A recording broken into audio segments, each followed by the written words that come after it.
Le reset cellulaire ou la reconsolidation mémorielle ou la reprogrammation cellulaire. Qu'est-ce que c'est? Je vous explique tout ça dans cette masterclass.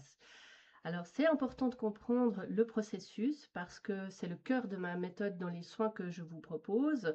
Pour comprendre que ça n'a rien d'ésotérique ou de magique, il y a vraiment une explication scientifique, rationnelle qu'on peut comprendre et qui explique ce phénomène.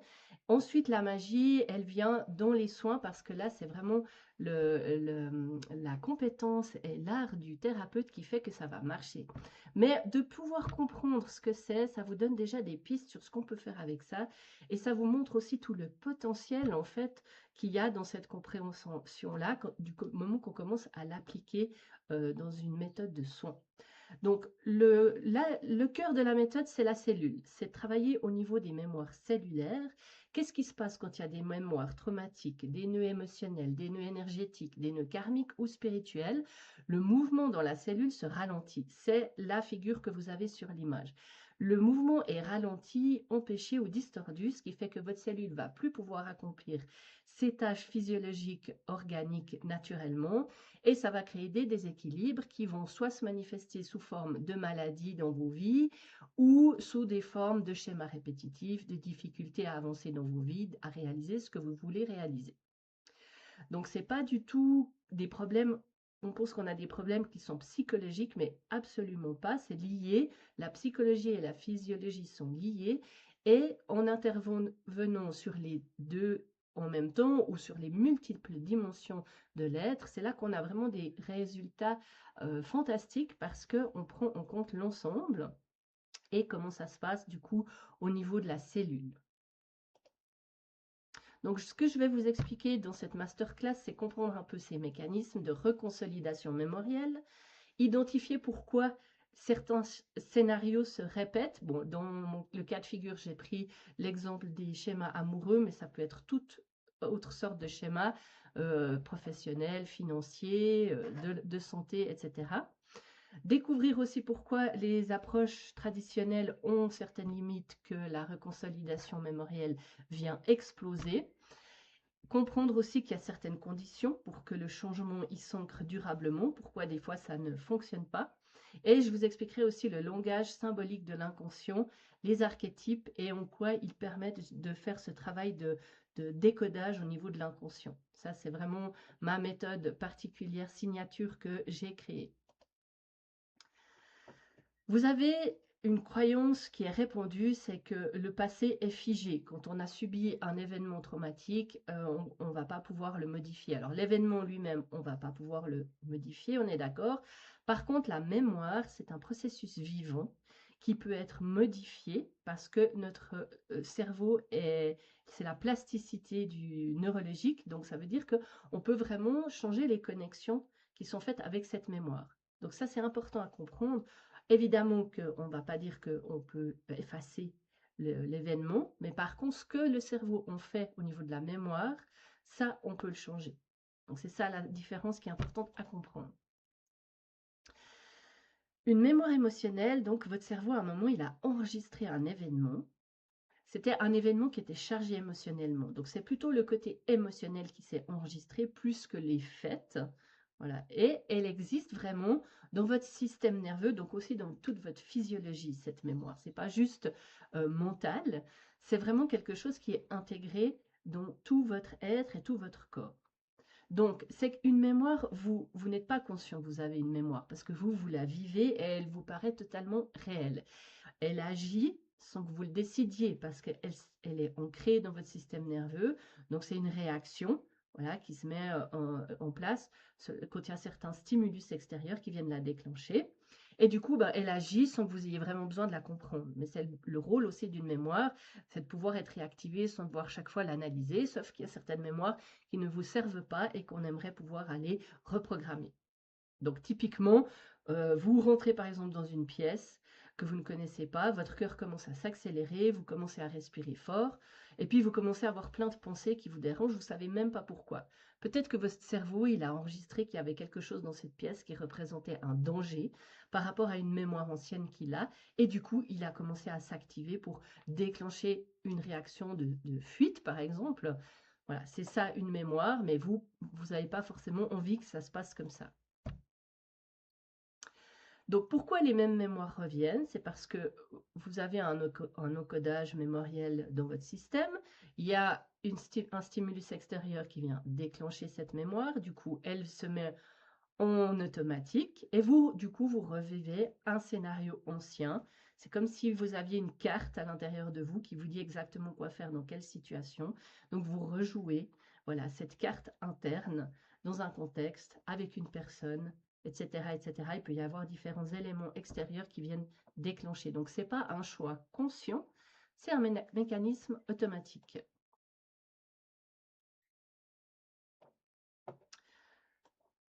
Donc votre mental, lui, bon, peut-être qu'il comprend ce qui se passe, mais c'est surtout votre corps qui va réagir.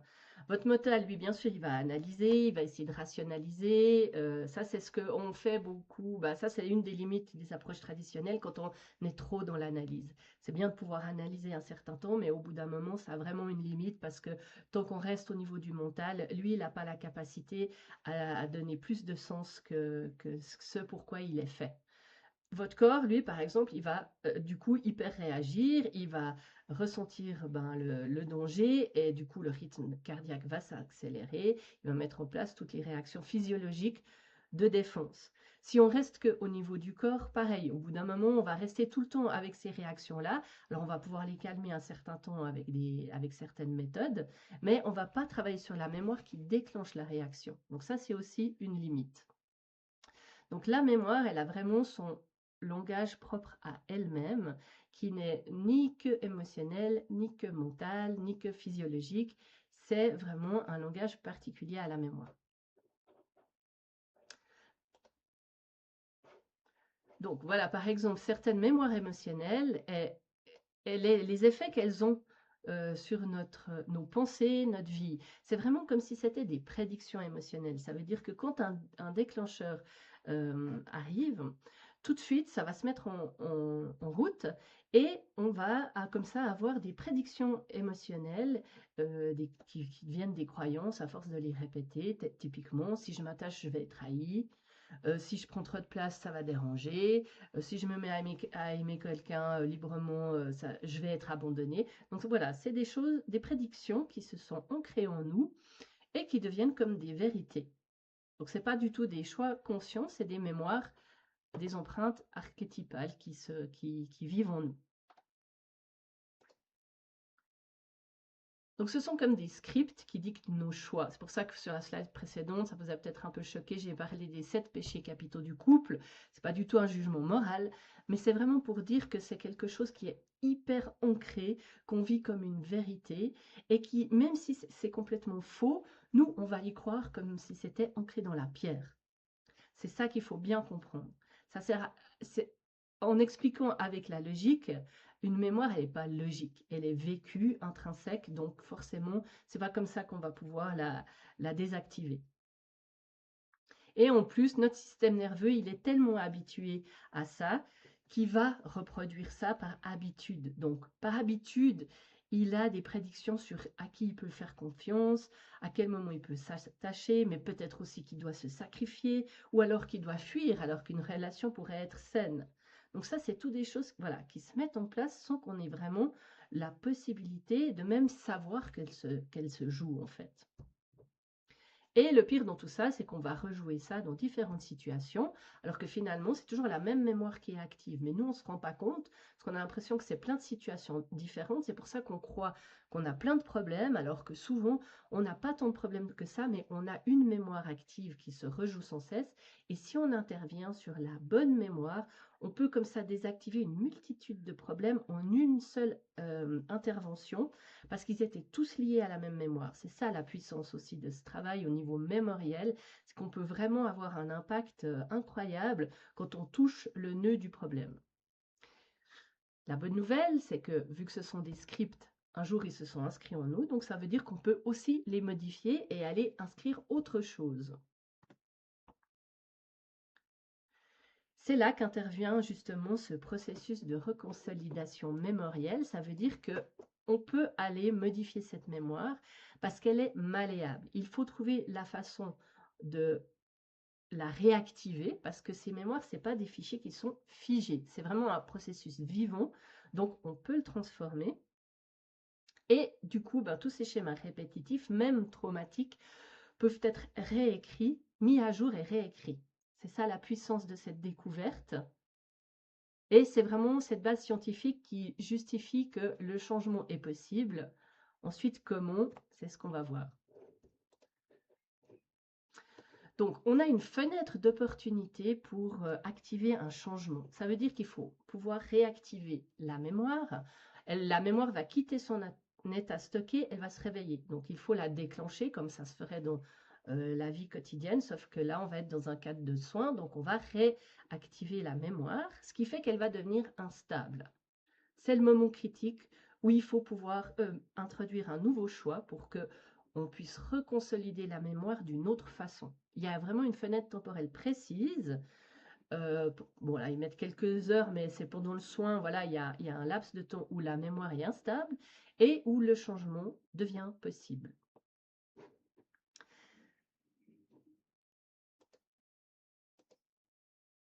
Donc, qu'est-ce qui se passe une fois qu'elle est réactivée et instable? Il y a deux cas de figure. Soit on arrive à introduire une information différente et la mémoire vient se reconsolider avec une mise à jour, c'est-à-dire qu'elle n'aura plus le même impact sur notre vie parce qu'on aura introduit une nouvelle information qui fait qu'elle n'aura plus le même sens si on fait bien le travail. Mais si on ne fait pas bien le travail, la mémoire, elle va simplement devenir instable et puis elle va se reconsolider à l'identique. Donc ça, c'est ce qu'on veut éviter. Nous, on veut aller dans le scénario B, où on introduit un sens nouveau et où la mémoire va changer, en fait, l'effet qu'elle va avoir sur votre présent.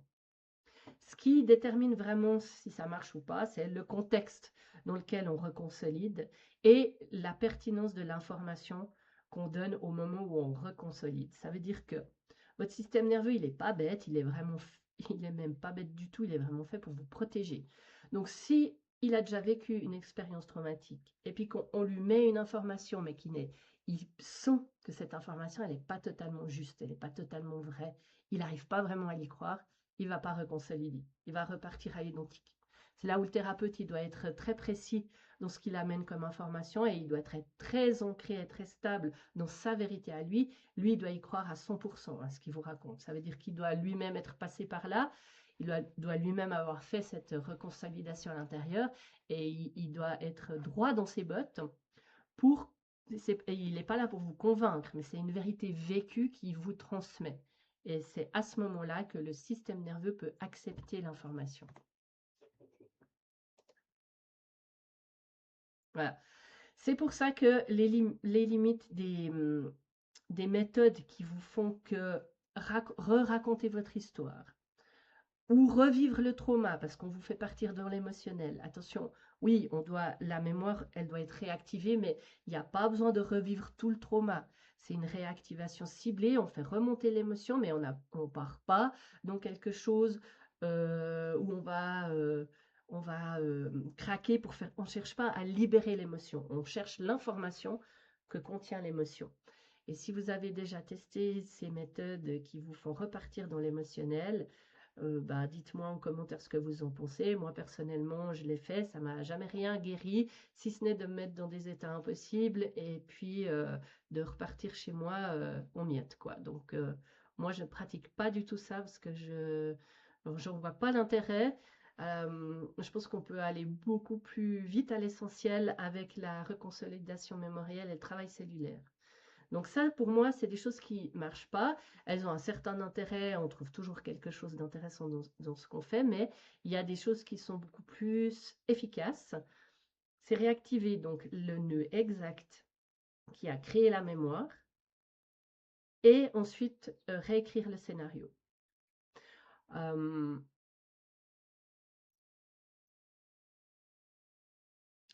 Donc, vous avez plein de nœuds émotionnels, il y en a plein, donc ça c'est clair que aussi les conditions de la réussite de ce travail-là, c'est de pouvoir toucher le nœud précis qui a créé la mémoire.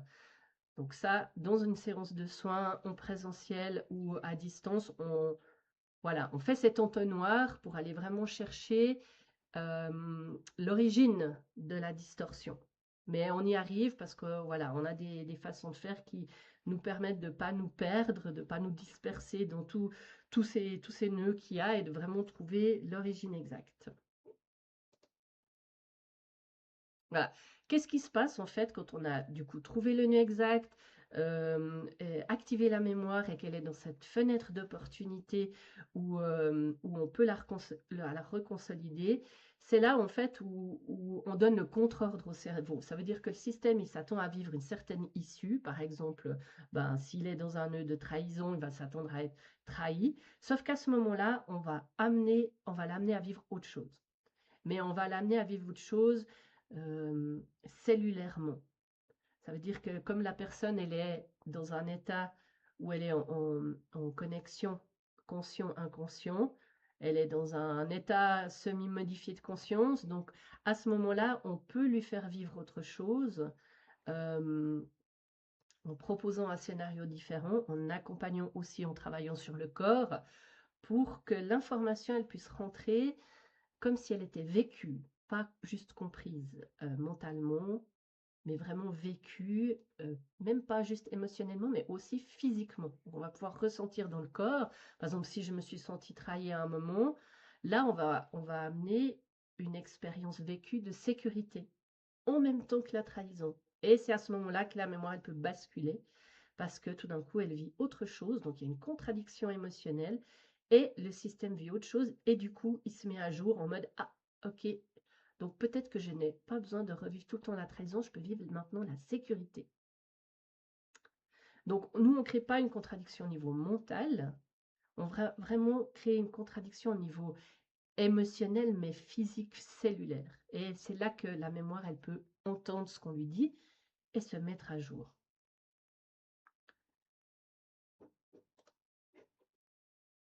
Voilà. Donc là, on a eu les conditions réunies pour que on puisse reconsolider la mémoire. Ça veut dire que maintenant, le système, il a intégré un nouveau sens. Donc la mémoire, elle se reconsolide différemment.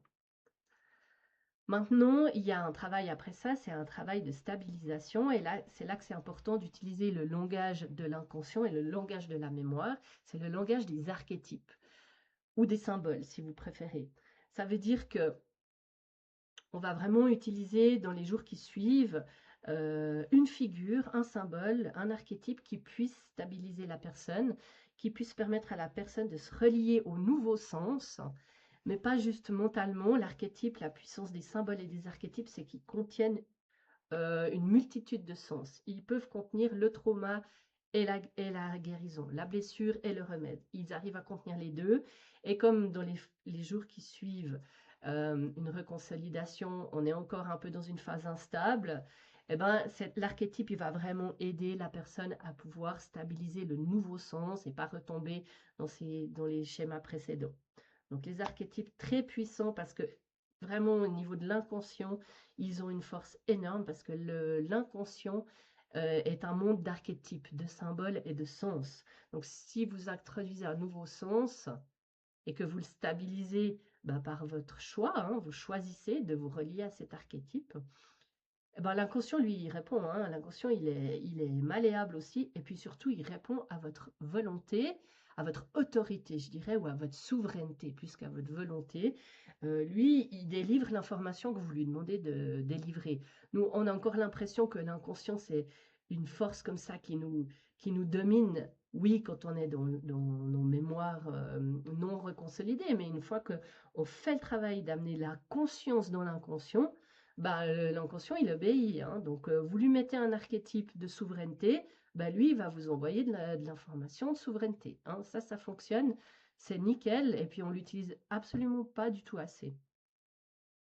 Et c'est ce qui fait que finalement, la reconsolidation devient permanente. Voilà, vous avez votre nouveau sens et vous êtes reconfiguré en fait. Voilà, donc c'est clair que dans les approches traditionnelles, voilà, le fait de se répéter des affirmations positives ou de vouloir trop tôt introduire des phrases du type je m'aime inconditionnellement même si j'ai été trahi. Il y a des méthodes comme ça qui vous proposent ça.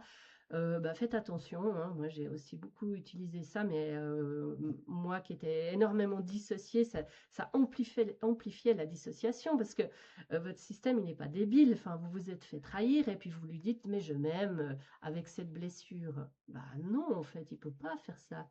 Mais c'est même irresponsable de demander à quelqu'un de s'aimer alors qu'ils se sont profondément trahis. Ça va pas, quoi. Donc en fait, moi, ces phrases, honnêtement, je les utilise pas. Je vous conseille de pas les utiliser parce que ça peut faire vraiment plus de mal qu'autre chose. Moi, j'utilise les vertus, par contre, parce que les vertus, elles font ça. Par exemple, la compassion. Elle fait ça beaucoup mieux. Ça veut dire, la compassion, elle dit, euh, je vois que tu souffres et, et on va trouver comment faire pour que ça s'arrête. Plutôt que de dire je t'aime même si tu souffres ou je m'aime même si je souffre. Mais non, en fait, je m'aime pas quand je souffre, quoi. J'ai pas envie de souffrir. Enfin bon, voilà. C'est des subtilités, mais c'est important quand même parce que je trouve qu'il y a trop de ces méthodes qui, je sais pas pourquoi ils ont fait ces raccourcis, mais bref, à certains moments c'était peut-être tout la seule conscience à laquelle on avait accès, mais aujourd'hui on peut aller beaucoup plus loin et arrêter de se faire du mal aussi quand on est dans un processus de guérison parce que il y a trop d'écueils, de pièges qu'on pourrait éviter.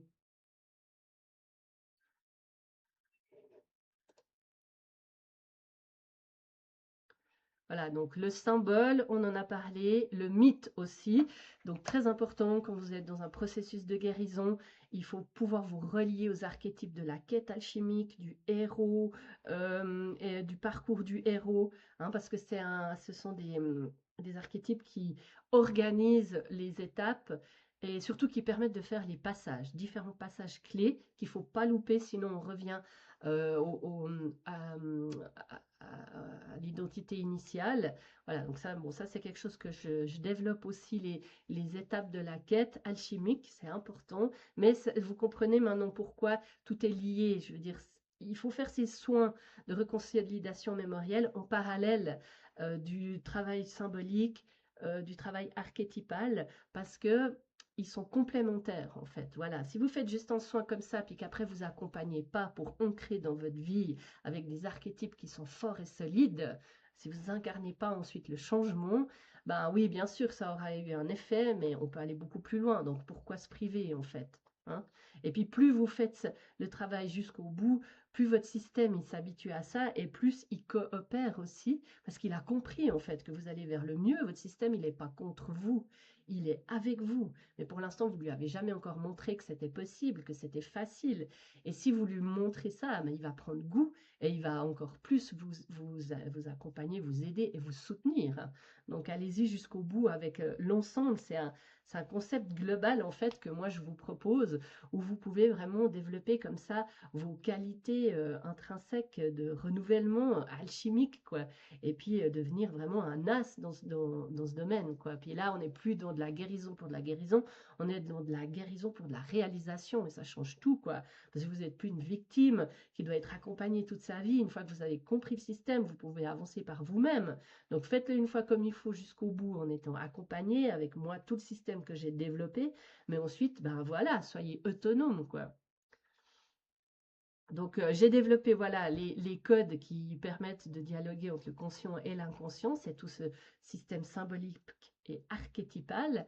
Donc vous pouvez commencer ben, typiquement avec votre génie. Voilà, vous connectez à votre génie. Ça, j'ai prévu tout un parcours avec la connexion à son génie personnel. C'est l'archétype ou le symbole le plus simple à vous approprier pour que ensuite vous puissiez déployer tous les autres. Puis voilà, après progressivement intégrer les différents archétypes de pouvoir qui vont vous soutenir toute votre vie, quoi.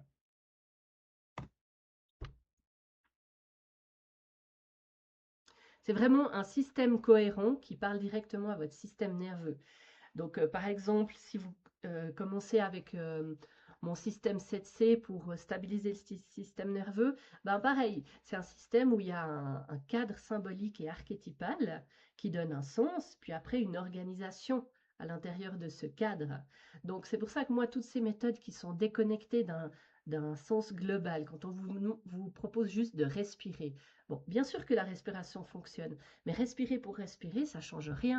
Si vous n'avez pas un cadre conceptuel qui vous donne un sens que vous pouvez l'intégrer, voilà, dans votre monde intérieur, ça va pas vous amener très loin. Donc moi, je vous propose vraiment toujours de mettre un cadre conceptuel à ce que vous faites pour que les pratiques que vous faites soient intégrées dans un sens plus large.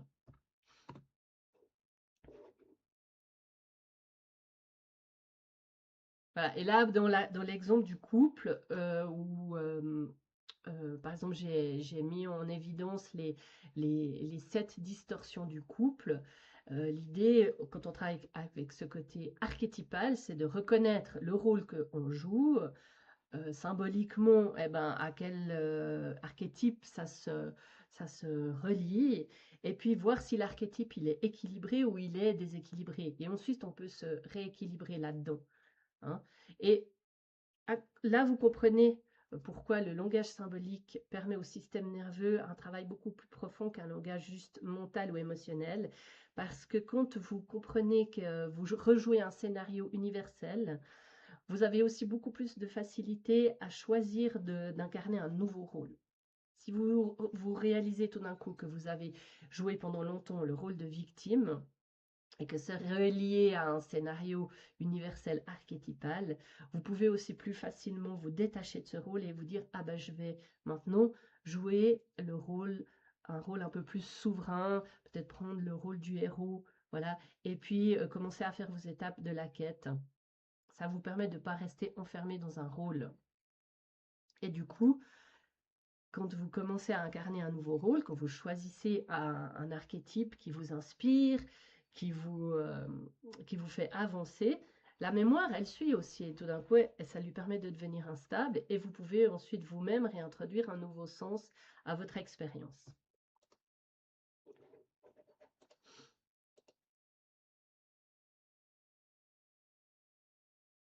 Parce que si vous voulez, finalement, moi, en tant que guérisseuse, je vais vous accompagner pendant les soins pour faire tout ce processus de rendre la mémoire instable, introduire un nouveau sens, trouver le bon nœud. Voilà, bon, ça, il y a quand même au début, il faut quand même se faire accompagner pour trouver parce que c'est pas si évident que ça. Par contre, vous, après, votre responsabilité, c'est vraiment de stabiliser la nouvelle compréhension.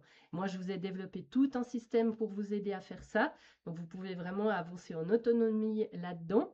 Et puis ensuite revenir vers moi, bien sûr, si vous avez des questions pour vos soins, vos sessions de guérison, etc.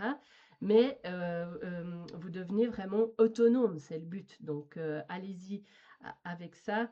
Vous avez tout le système qui est là aussi pour vous soutenir, hein, c'est ça qui est important.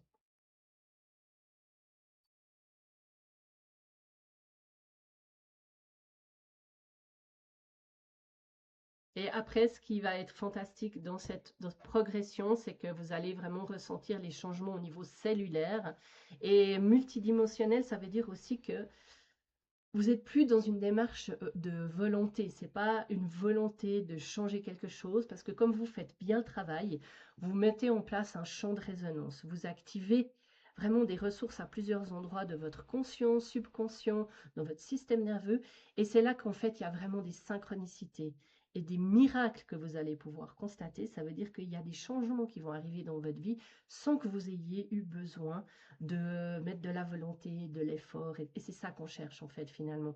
On cherche à créer une synergie, un système dans lequel vous allez pouvoir agir à votre rythme, à différents endroits, aller là où vous arrivez bien à avancer. Et finalement, le fait d'avoir bien fait ce travail et d'avoir mis en place et activé un champ de résonance, ça va vous amener des opportunités, des synchronicités, des guérisons auxquelles vous vous attendiez même pas. C'est ça la puissance de ce travail-là, en fait. D'avoir un système comme ça qui fonctionne pour vous 24 heures sur 24, sans que vous ayez besoin de faire grand-chose finalement. Alors oui, il faut venir aux soins, oui, il faut vous investir dans le processus. Au début, c'est un peu plus dur, on est d'accord. Il y a des phases qui vont être plus difficiles, mais vous construisez en fait brique sur brique. C'est plus comme avant une prise de conscience là, vous savez pas quoi en faire. Ah oui, j'ai compris ça, mais vous l'intégrez pas. Là, vous intégrez et vous construisez. Et plus vous construisez, plus vous mettez des briques, plus le système il commence à travailler pour vous en automatique, parce que ben, vous réalisez que justement vous êtes dans un système de connexion et votre inconscient il travaille pour vous, votre génie il travaille pour vous, votre soi supérieur il travaille pour vous et à la fin vous n'avez plus qu'à récolter les miracles qu'il vous envoie. C'est ça la puissance d'avoir un système intégré comme ça et de pouvoir débloquer cette conscience cellulaire, quoi. C'est vraiment incroyable. Et ouais, moi, je vous encourage vraiment à vous lancer là-dedans parce que, waouh, ça ouvre tellement, tellement de portes que faut pas s'en priver, quoi. Donc, qu'est-ce qui se passe? Ben voilà, vous allez progressivement atteindre un état de neutralité qui fait que justement les bonnes choses peuvent venir à vous parce que vous n'êtes plus en train de forcer, vous n'êtes plus dans cette dimension de la loi d'attraction où vous voulez attirer quelque chose. Vous avez un état de neutralité, de fluidité, vous envoyez un nouveau signal aussi qui fait que les choses peuvent venir à vous naturellement, simplement, et vous êtes dans un état de réceptivité qui fait que aussi vous pouvez les accueillir. Parce qu'au tout début de la masterclass, quand vous voyez cette image toute figée de la cellule, ben, quand vous êtes dans cet état-là, vous ne pouvez même pas recevoir quelque chose de bon qui vient à vous. Tandis que là, votre système, il est ouvert et réceptif, dans un état de neutralité, sécurité, souveraineté, qui fait qu'il peut recevoir les bonnes choses. Et le changement n'est plus un effort, ça devient un nouvel état d'être. Vous êtes en évolution constante, mais sans effort. Et ça devient une nouvelle nature, en fait. Voilà. Donc, on n'est plus dans la volonté, on est dans la réécriture et ça change tout. Vous ne faites plus le changement, vous le constatez. Donc, pas besoin de revivre le passé, vous l'avez compris. On est dans une compréhension neurologique, spirituelle, physiologique de ce qui se passe. Donc, c'est vraiment au-delà de tout ce que vous avez pu expérimenter jusqu'à présent. Le thérapeute, la guérisseuse vous aide justement à dépasser vos ongles morts. Ça, c'est un travail qui est au début un peu difficile à faire seul. Donc, c'est pour ça que c'est important d'être accompagné. Bien sûr qu'on est là aussi pour rencontrer ces moments de dissociation et amener cette précision. Voilà. Mais il n'y a pas besoin de faire non plus des milliers de soins parce que, comme je vous ai dit avant, une fois qu'on a trouvé les nœuds, pour chaque personne, je veux dire, l'univers ne nous punit pas. Donc, vous avez un certain nombre de choses à régler dans cette vie, mais c'est pas infini. D'accord? Donc, ne croyez pas non plus que vous allez devoir guérir à l'infini. Il faut pouvoir attaquer le problème sous ces différents angles. Donc, c'est pour ça que oui, il y aura un certain nombre de sessions de guérison à faire, parce qu'il faut qu'on puisse vraiment observer le problème sous ces différents angles avant de pouvoir le faire lâcher. Mais une fois que ça c'est fait, vous pouvez y aller en autonomie et voilà, c'est des petits ajustements. Il n'y a plus besoin d'avoir de grandes sessions de guérison. Ça se fait naturellement. Donc vraiment, le rôle du guérisseur, c'est de vous proposer ce cadre de sécurité pour vous accompagner et puis vous montrer que c'est possible. Puis surtout, vous éviter les pièges de la conscience et vous amener au bon endroit. Hein.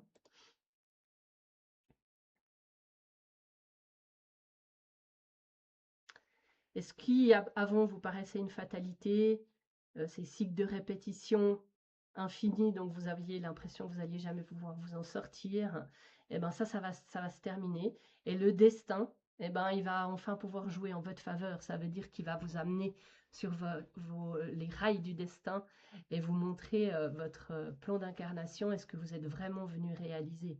Vous n'êtes pas là pour transformer, pour guérir, pour vous guérir indéfiniment ou guérir les autres. Vous êtes venu pour accomplir une destinée bien particulière. Mais pour l'instant, vous ne pouvez peut-être pas la voir parce que justement, vous avez trop de ces mémoires qui vous enferment. Mais une fois que ça s'est nettoyé, le destin va venir se présenter à vous.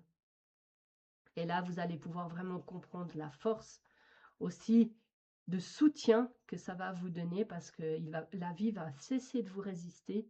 Elle va plus jouer contre vous, mais elle va jouer pour vous. Et ça, c'est fort, puissant. Et puis, c'est pour ça que vous êtes venu, quoi. Donc, Ne passez pas à côté de votre vie.